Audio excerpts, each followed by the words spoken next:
Él entonces respondió y le dijo: Señor, déjala todavía este año, hasta que yo cabe alrededor de ella y la abone.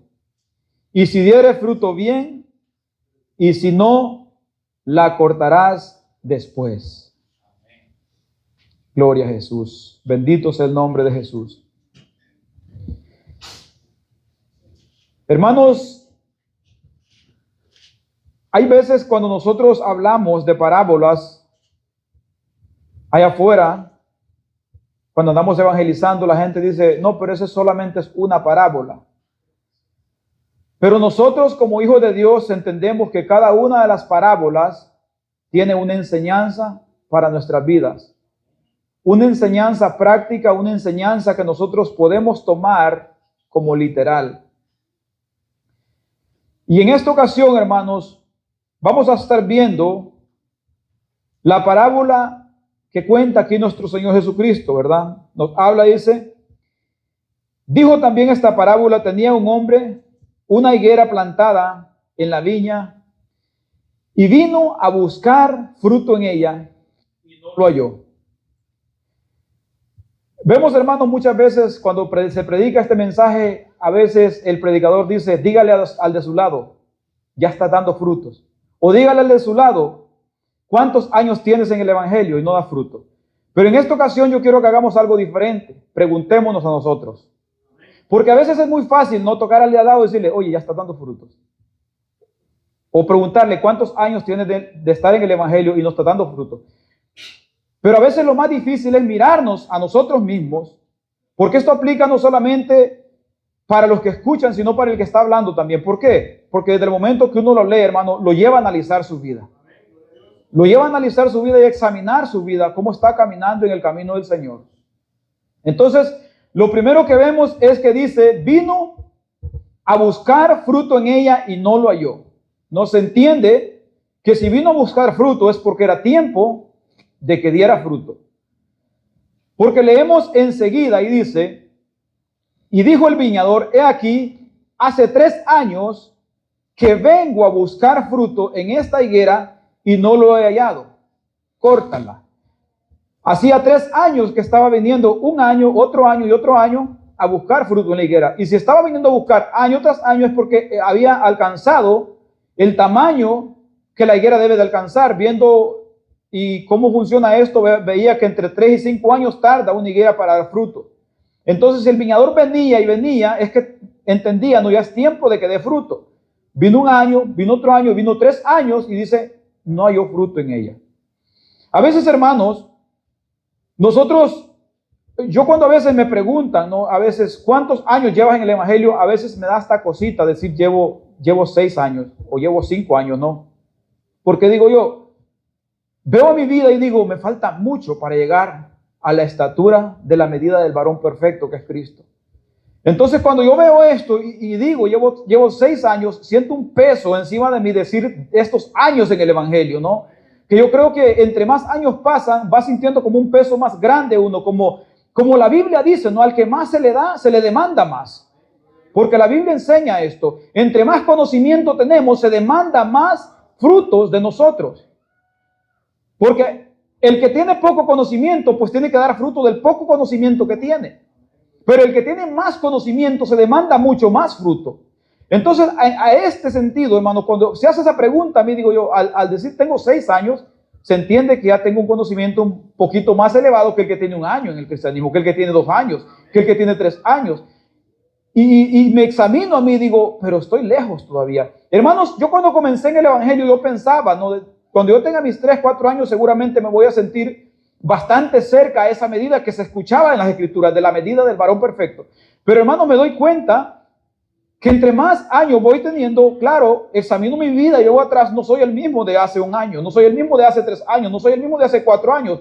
Veo una diferencia en mi vida y doy gloria a Dios por ello, porque el Señor ha ido obrando en mi vida, Él ha ido transformando mi corazón, Él ha ido transformando mi carácter, Él ha ido transformando mi manera de vivir, mi manera de comportarme, pero veo que me falta todavía para llegar a la medida de Cristo. Yo creo que esto es algo que nosotros continuamente deberíamos de ir viendo en nuestra vida, porque hermanos, si nosotros nos ponemos a medirnos con los de afuera, con los del mundo, con los que empiezan, hermanos, nos vamos a sentir muy superiores. Pero hay alguien con quien debemos de medirnos para buscar crecer espiritualmente. Y ese es Cristo. Puesto pues los ojos en el autor y consumador de la fe. En Él es que tenemos que poner la mirada. Y con Él es con quien tenemos que compararnos. ¿Para qué? Para que eso nos motive a seguir esforzándonos cada día a hacer lo que se nos llama a hacer. Porque, hermanos, somos llamados a dar frutos. No somos llamados a mantenernos estáticos. No somos llamados a mantenernos como bebés recién nacidos. No somos llamados a mantenernos como aquel que apenas comienza a conocer el Padre nuestro, hermanos. Somos llamados a crecer.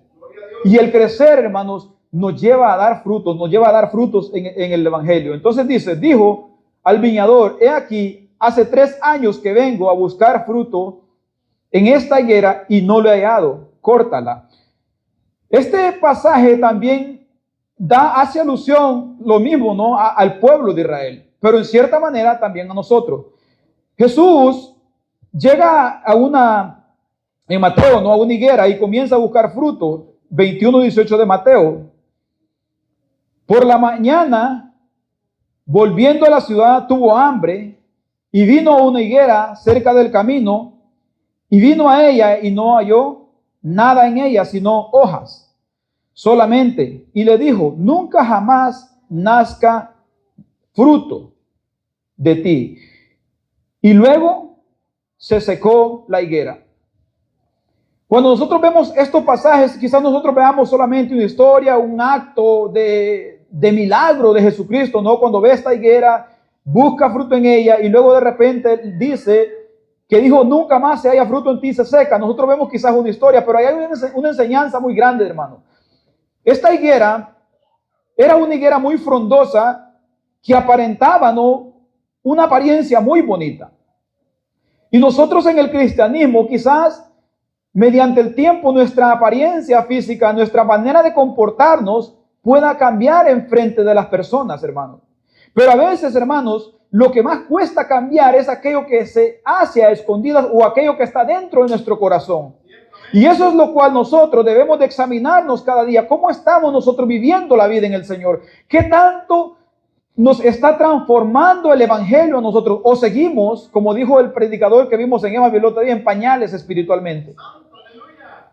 Porque esto puede suceder, hermanos, y él dio unos ejemplos bastante básicos de lo que es una persona tierna o en pañales espiritualmente, ¿no? Una persona que con poco se irrita, una persona que por cosas pequeñas resalta, que por cosas pequeñas muestra lo que está dentro de él, porque lo que sale de uno es lo que está dentro en el corazón.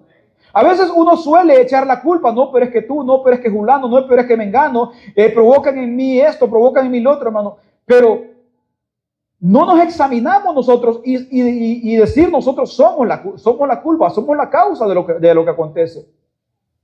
Porque, hermanos, a veces se entiende, ¿no?, las ofensas de las personas causan una reacción en nosotros, pero dependiendo cómo nosotros tomemos esa ofensa.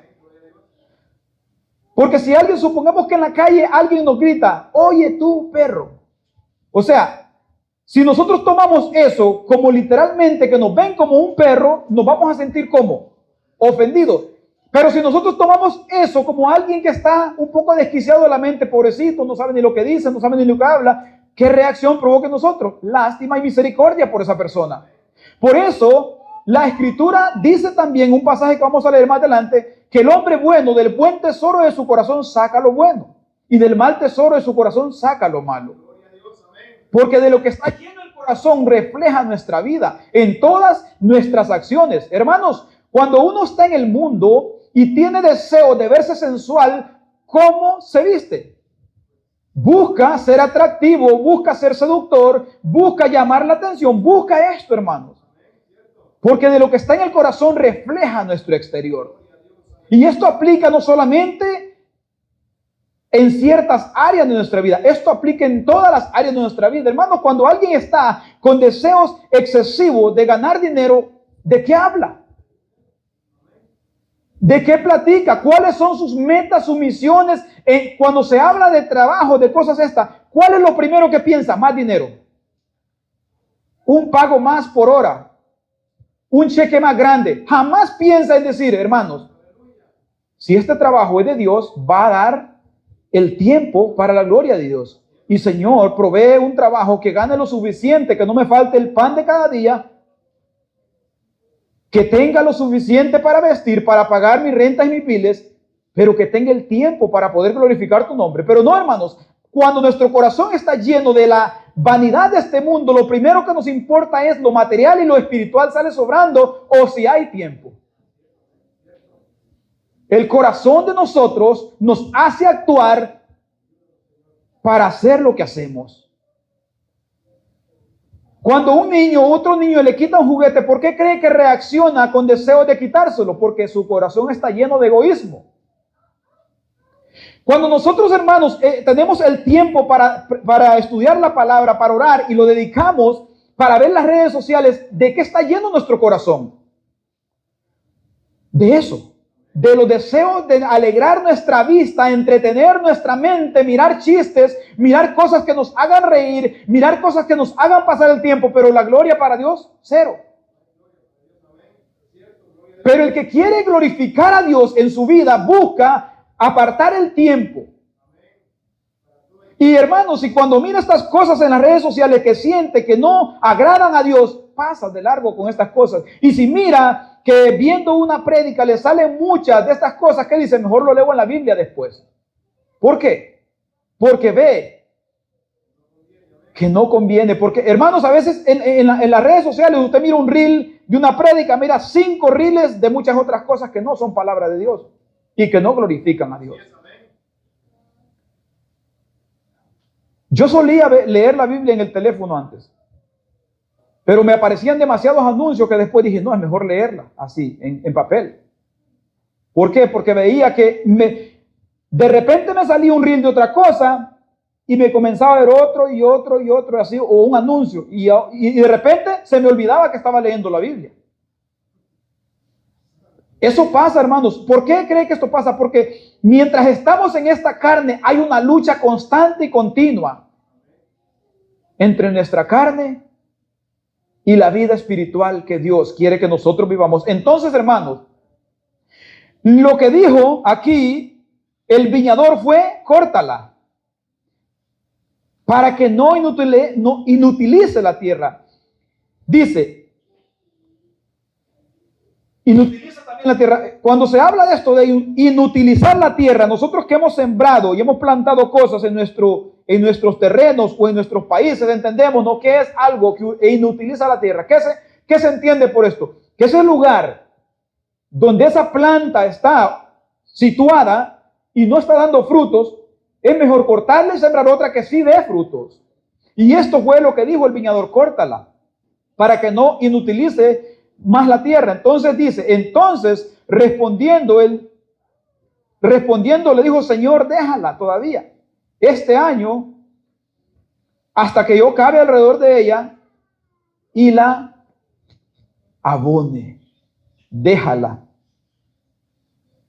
hasta que yo cabe alrededor de ella y la abona. Cuando algo inutiliza la tierra, ¿qué es lo que nace en la persona que quiere utilizar esa tierra bien? Pues el deseo de cortarla, el deseo de quitarla para poner algo que sí produzca los frutos que debe producir. Porque se entiende, hermanos, si se va a buscar frutos, se busca frutos en algo que se espera que dé frutos. El viñador no fue a buscar frutos en los abrojos, en los espinos, fue a buscar frutos en la higuera.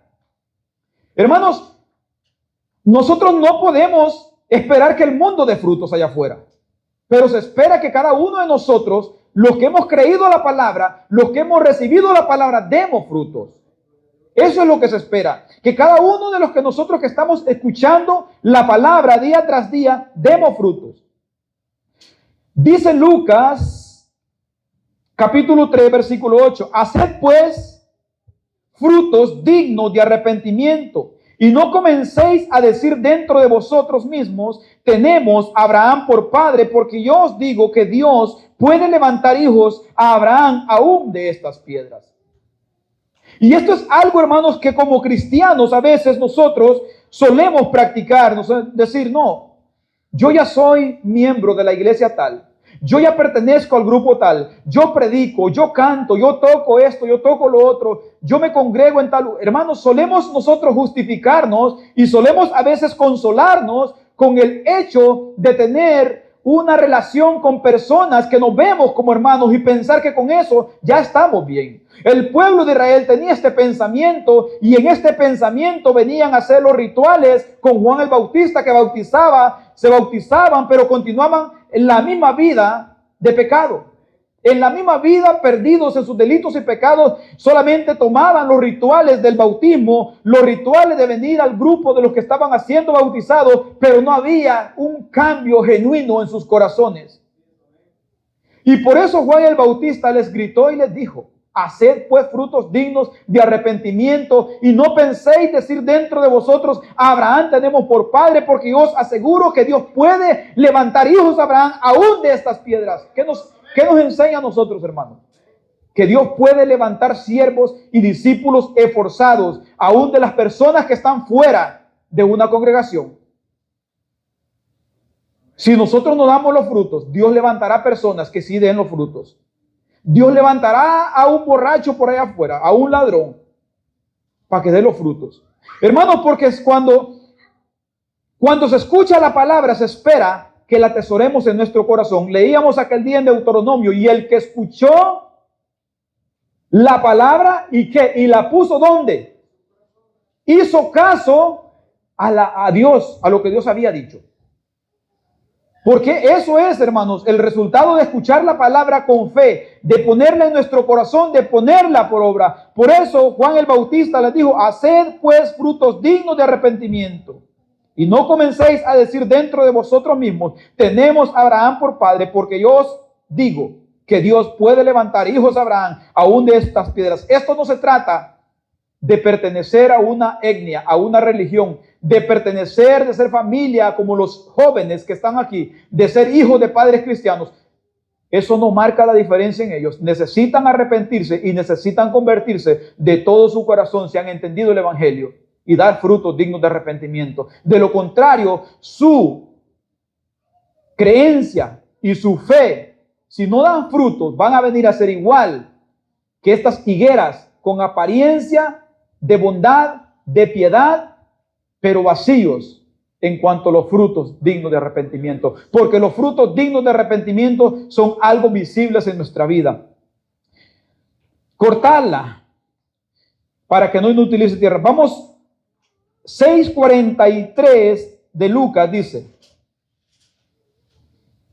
no es buen árbol el que da malos frutos,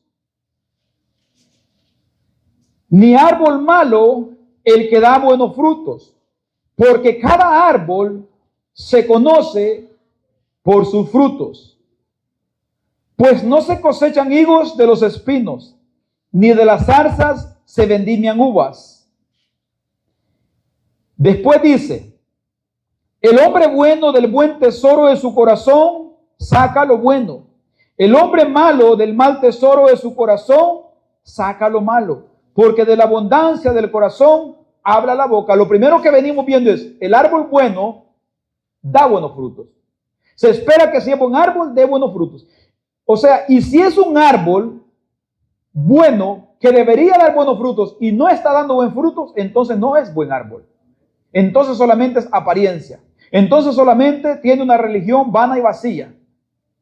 Y a veces, hermanos, cuando llegamos a la frase que dice: el hombre bueno del buen tesoro de su corazón saca lo bueno, y donde habla que de la abundancia del corazón abre la boca, la gente dice: pero yo siempre hablo de Dios, pero yo siempre predico de Dios, pero yo siempre en mis pensamientos está Dios. Yo doy gracias a Dios por la comida, por la lluvia, por la bebida, por mi salud, por el trabajo. Pero ¿qué nos dice Tito 1:16?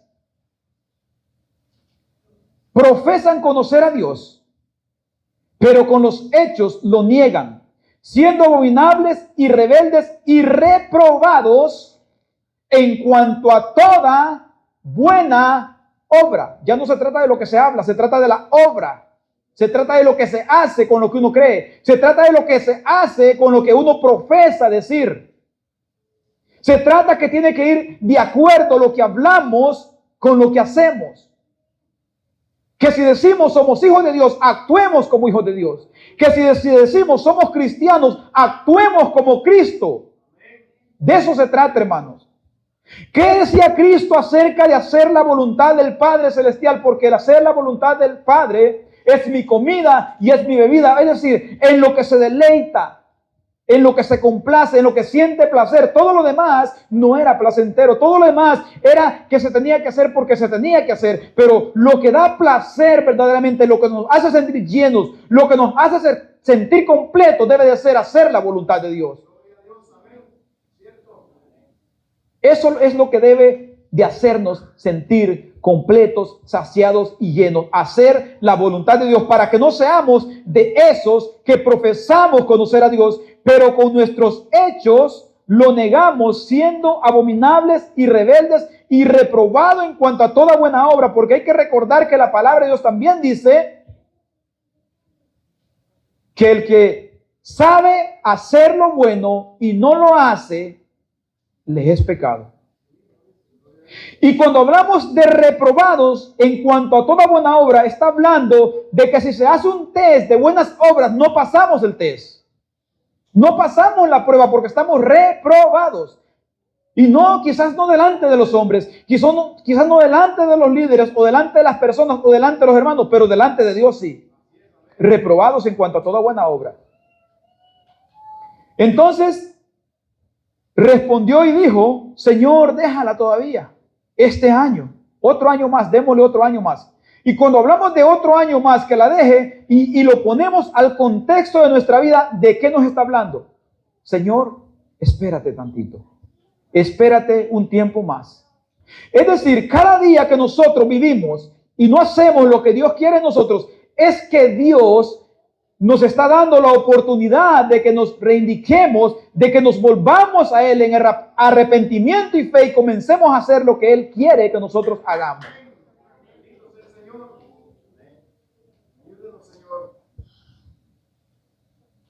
Respondió y le dijo: Señor, déjala todavía este año hasta que yo cabe alrededor de ella.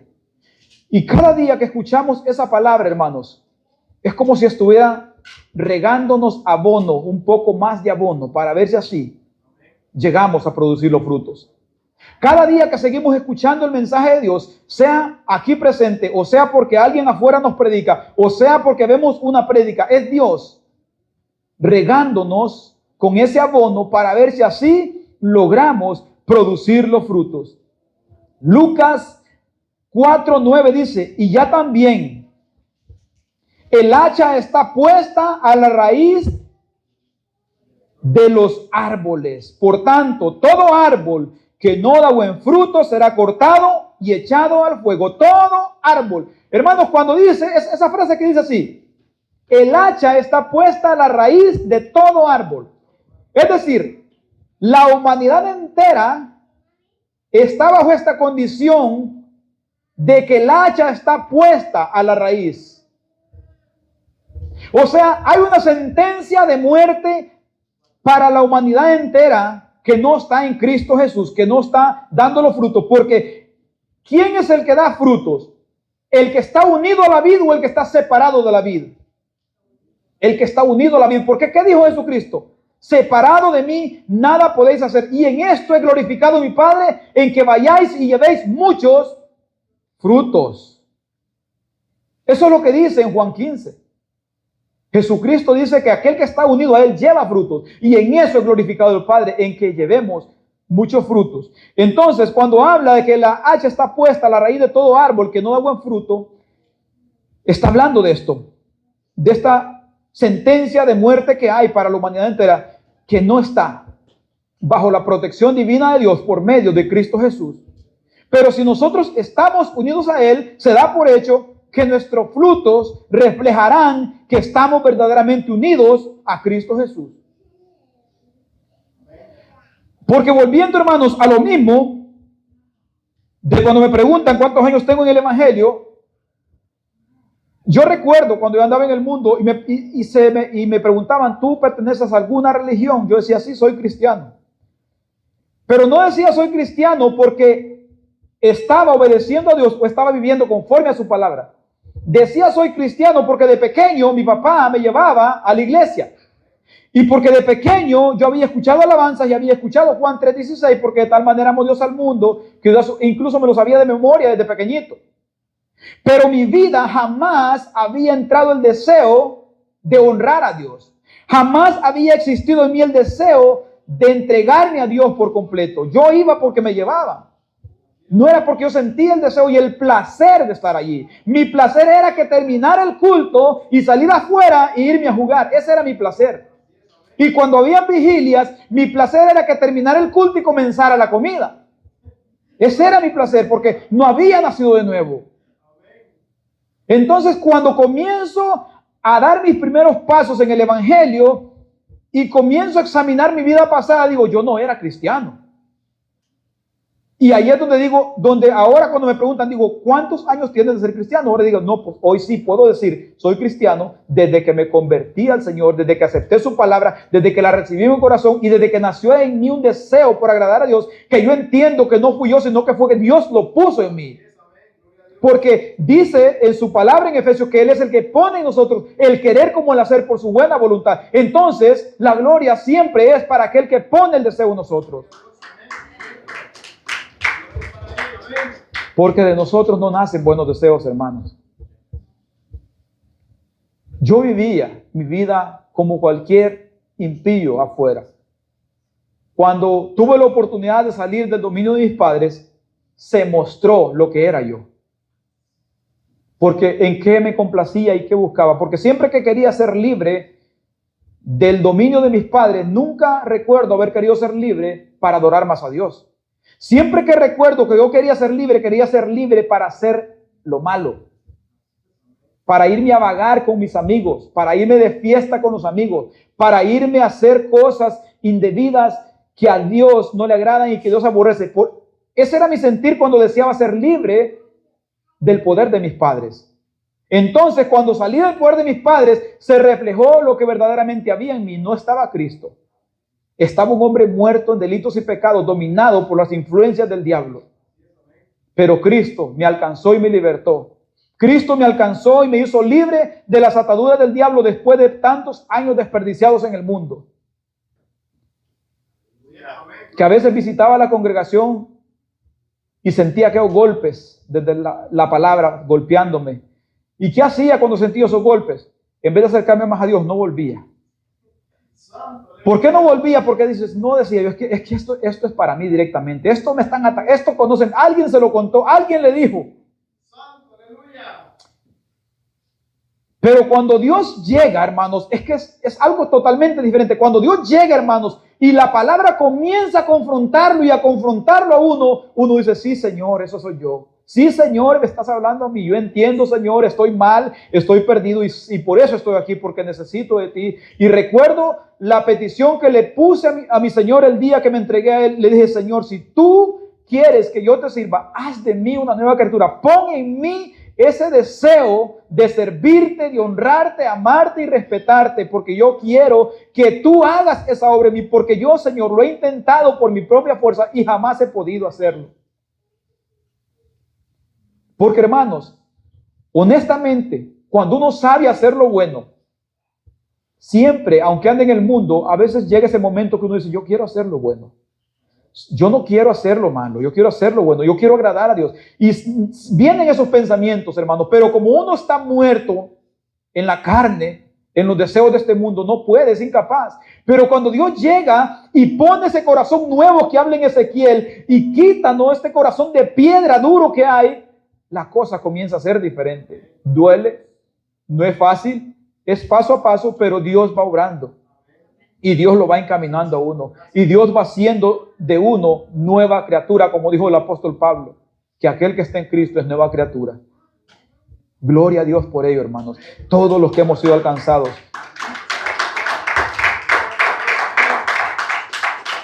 Déjala un tiempo más que cabe.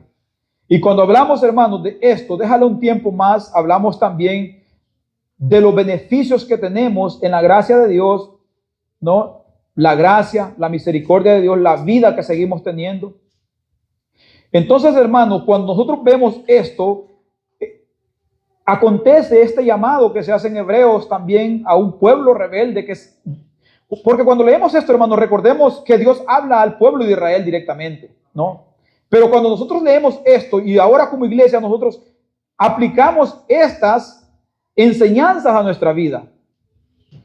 Habla en Hebreos capítulo 3, versículo 13 y 15, dice: antes, exhortaos los unos a los otros cada día, entre tanto que se dice hoy, para que ninguno de vosotros se endurezca por el engaño del pecado.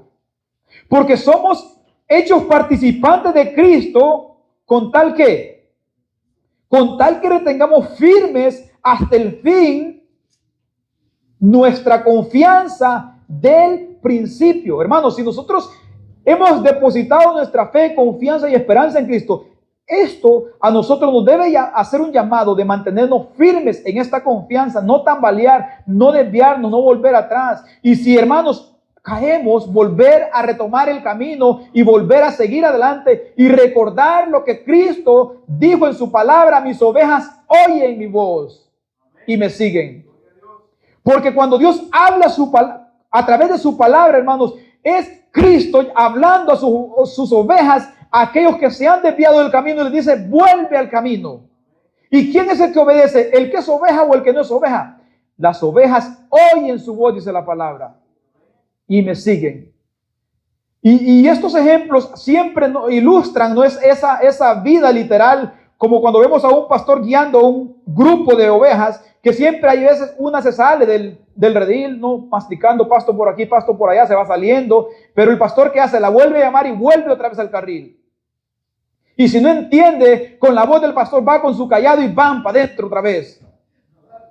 ¿Por qué? Porque Dios así es con los hijos de Él. Porque qué padre es aquel, dice la palabra de Dios, que no corrige a su hijo, que no lo disciplina. Bueno, si nosotros somos hijos de Dios, Dios nos va a corregir, nos va a disciplinar, nos va a llamar la atención. Porque somos hechos participantes de Cristo con tal que retengamos firmes hasta el fin nuestra confianza del principio. Entre tanto que se dice hoy, si oyeres hoy su voz, no endurezcáis vuestros corazones. ¿Por qué no hay que endurecer nuestros corazones? Porque ese hoy es ese tiempo que está dando, donde dijo el Hijo al Padre: deja que la abone por un tiempo a ver si da fruto. Deja que aporque la tierra bien a su alrededor para verse así, dándole un poco más de cuidado, da frutos. Dice en 2 de Pedro capítulo 3 versículo 9: el Señor no retarda su promesa, según algunos la tienen por tardanza, sino que es paciente para con todos o con nosotros, no queriendo que ninguno perezca, sino que todos procedan ¿a qué? Al arrepentimiento, es decir, a este cambio de vida genuino y verdadero, a este cambio de corazón, a esta transformación de que caminaba hacia la perdición, ahora camina en camino opuesto hacia la gloria. Dios es paciente para con todos mientras tenemos vida. Es la misericordia de Dios haciéndonos ese llamado y dándonos a entender su misericordia. Seguimos en 10:11 de mismo de segunda de Pedro 3:10.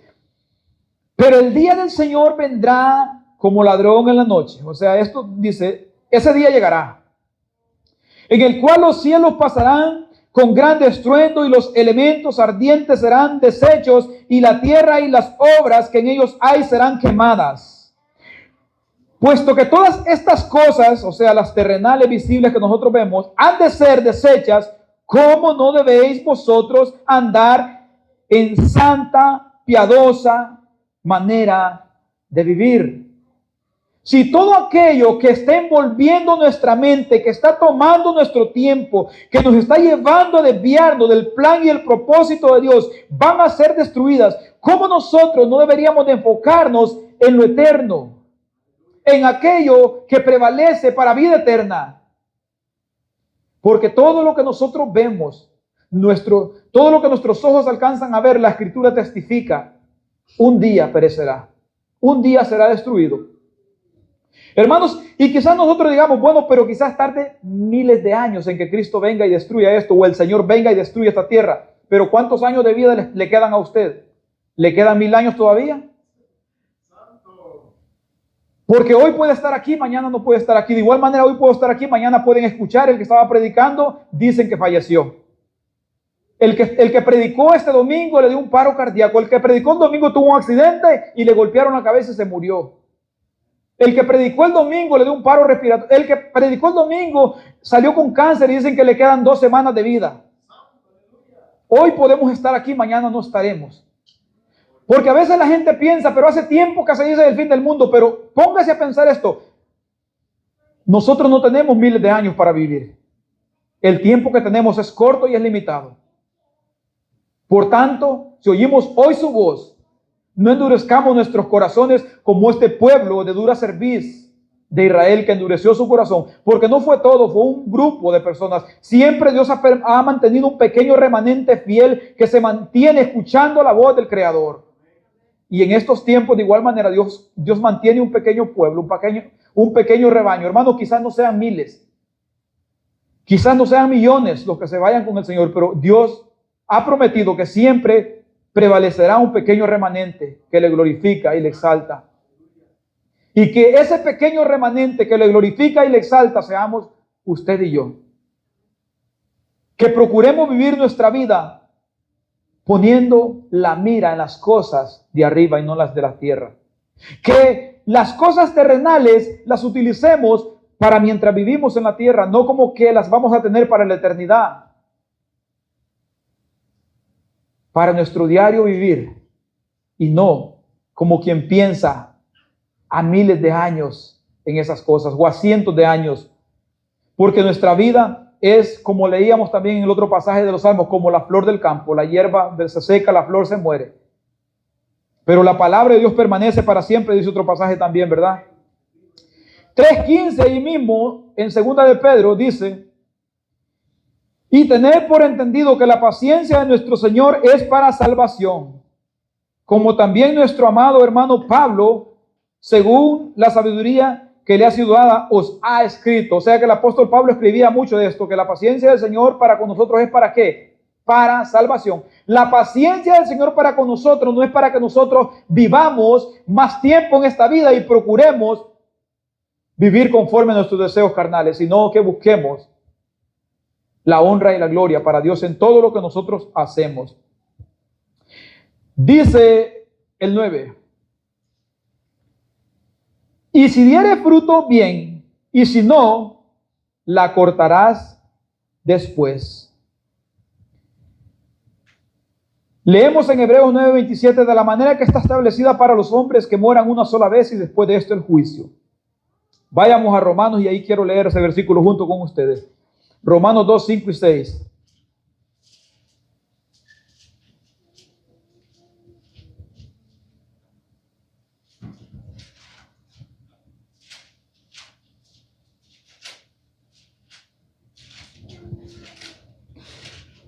Romanos capítulo 2, versículos 5 y 6 dice: pero por tu dureza y por tu corazón no arrepentido atesoras para ti mismo ira para el día de la ira y de la revelación del justo juicio de Dios, el cual pagará a cada uno conforme a sus obras.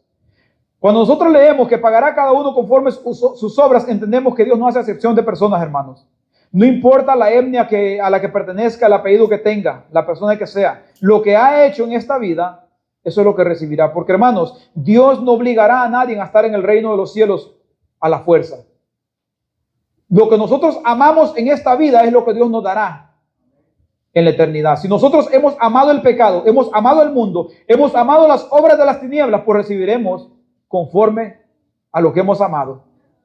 Pero si nosotros hemos buscado glorificar a Dios, y ahí en Romanos creo que lo dice también, a los que honra y gloria buscan, ¿verdad? Ahí lo dice. Si nosotros hemos amado glorificar a Dios, vivir conforme a la voluntad de Dios, hemos amado agradar a Dios, hemos amado estar en los caminos del Señor como Él manda, eso se nos dará, porque Dios da lo que nosotros hemos elegido. Porque, hermanos, a veces la gente dice: no, pero es que Dios elige a los suyos. Sí, hermanos, pero nosotros somos responsables de lo que escuchamos, de lo que nosotros hemos oído. Y entre más oigamos, entre más entendamos, entre más comprendamos, más se demanda de nosotros. Más se demanda. Entonces, hermanos, Concluyendo con esto, la higuera frondosa, sin frutos, representa apariencia engañosa, conocimiento de religiosidad vacía, principalmente a Israel, como lo dije, ¿verdad? Pero también aplica a nosotros. Apariencia de una vida espiritual correcta, pero sin frutos y sin arrepentimiento genuino. Porque el arrepentimiento genuino nos lleva a actuar diferente. Nos lleva a actuar, hermanos. Hay en las Escrituras un llamado para los hijos de Dios, no a testificar de las obras que Dios ha hecho en nosotros. De la obra que Dios ha hecho, de la obra de redención. Y eso es lo que nosotros debemos de anhelar. Y nosotros cuando hablamos de testificar, no hablamos de solamente predicar el Evangelio, hablamos de vivir el Evangelio. Porque si nosotros no vivimos el Evangelio y testificamos de lo que Cristo ha hecho para salvar a la humanidad y no vivimos conforme al Evangelio, entonces vamos a ser de aquellos que dice Tito 1:16, profesamos conocer a Dios, pero nuestros hechos. Y a veces uno puede decir, no, pero a mí nadie me va a decir, te he visto haciendo esto, te he visto haciendo lo otro, pero hay uno que lo mira de arriba. Hay uno que lo mira desde los cielos y Él sabe mejor que todos nosotros. Así que, hermanos, aquí ha llegado el tiempo con el mensaje que Dios me ha dado y nuestro hermano continúa con nosotros. Dios les bendiga.